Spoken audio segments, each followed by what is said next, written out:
السلام علیکم قدرمنو اوردونکو ښه راغلاست افغان میډیا چینل ته او لومړي سر کې زموږ د یوټیوب چینل در سره سبسکرایب کړه.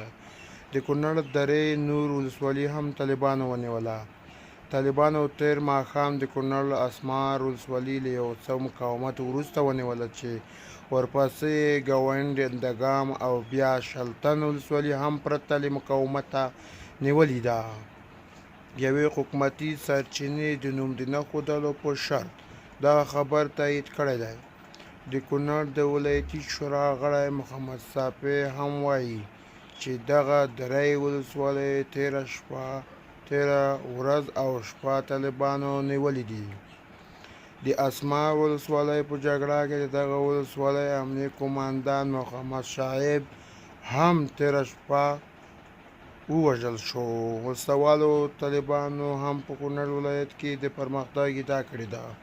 ګرانو قدرمنو اوریدونکو دا و تازه خبر زموږ یوټیوب چینل در سره سبسکرایب کړئ.